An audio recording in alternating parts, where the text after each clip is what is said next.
میرا امجد مجد کا پکا، میرا امجد جملہ جس کو میرا کہتے ہیں۔ ہمارے حضرت صاحب نے میرے کا کلمہ ابو داؤد محمد صادق صاحب کے لیے بولا ہے، ہر کسی کے لیے نہیں بولتے، ان کے لیے سر تعالیٰ کا ایک جملہ ہے مجھے شاید یاد آتا ہے، جسے فرماتے ہیں کہ میرا صادق صداقت سے صدا دیتا ہے دنیا۔ اور میں سوچتا رہتا تھا حضرت صاحب پاسبان مسلک رضا نباد قوم حضرت ابو داؤد محمد صادق رحمت اللہ تعالی علیہ، ان کی شان میں لاکھوں جملے لکھے جائیں نا، وہ ایک طرف ہوں، اور حضرت صاحب کا ایک جملہ کہ میرا صادق صداقت سے صدا دیتا ہے دنیا کو، یہ سب پہ بھائی میرا ہے نا، میرا آپ حضرت جس کو میرا کہیں بہت ہی اپنائیے، بہت ہی اپنائیے، میرا امجد مجد کا پکا، اس سے بہت کچیاتے ہی، اس سے بہت کچیاتے ہی۔ تو یہ صدر شریعہ امجد علی آدمی سے سوال ہوا، جواب پہ فرماتے ہیں بڑے بڑے مفتی ان کے شاگرد ہیں، پاکستان ہندوستان سب ان کے فقہا سارے قریب قریبی نہیں گئے۔ انہوں نے فرمایا کہ میں مفتی ہوں لیکن میں مفتی ناقل ہوں، اور کہا کہ ہمارے زمانے میں جو مفتی ہیں نا یہ مفتی ناقل ہے۔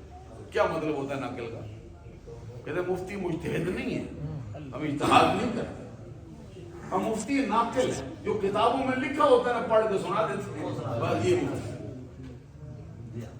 اب اتنا بڑا جس پہ زمانے کو ناز ہو، بڑے بڑے فقیہ ان کے شاگرد،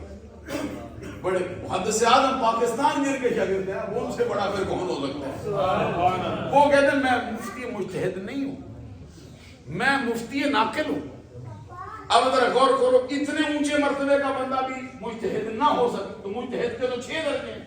تو 6 درجے میں سے نیچے کا بھی نہیں ہوتا۔ حضرت میر عبدالواحد بلگرامی کہتے ہیں، یہ جو میر عبدالواحد بلگرامی کہتے ہیں، یہ جو جنید بغدادی ہیں 7 سال کی عمر میں اجتہاد کا درجہ پا چکا تھا۔ جب وہ اپنا حال بیان کرتے ہیں، وہ بتاتے کہتے ہیں میرے پیر نے مجھے دعا دی، سنو جی، کہتے میرے پیر نے مجھے دعا دی، وہ ان کے ماموں جان بھی ہیں، بہت مرتبہ ان کا ہے جو ان کے پیر و مرشد ہیں، حضرت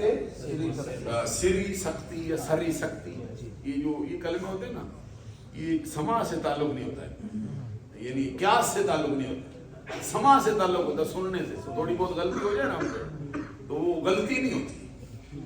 وہ ہماری معلومات اس طرح، یعنی کسی علاقے کا نام ہو یا کسی خاندان کا نام ہو تو کیسے پتہ چلتا ہے؟ یہ قیاس سے تو نہیں سمجھ آتی ہے اس کو زیر دینی ہے زبر دینی ہے۔ تو سری سختی یا کسی کو اور بھی کوئی کلمے ہوں، کوئی کہتا ہو اپنی کتابوں میں لکھتا ہو، تو کہتے ہیں میرے پیر نے مجھے دعا دی، اور جا اللہ تجھے محدث کرے، یا اللہ تجھے حدیث دان کرے۔ اور یہ دعا میرے پیر نے دی کہ تھوڑی دیر گزری نہ پھر پیر آیا، مہربان ہو کہتے جا اللہ تجھے صوفی کرے۔ پھر دیکھو پہلے دعا مانگی جا اللہ تجھے حدیث دان کرے، پھر فرمایا جا اللہ تجھے صوفی کرے۔ کہتے میں نے سر سجدے میں رکھ دیا اور اللہ کا شکر ادا کیا، مولا تیرا شکر ہے میرے پیر نے دعا دینے میں احتیاط برتی، پہلے مجھے حدیث دان بنایا پھر مجھے صوفی بنایا۔ اگر میرا پیر دعا کیوں کرتا کہ اللہ تجھے صوفی پہلے کرے حدیث دان بعد میں کرے، تو کہتے تصوف کو سنبھالتا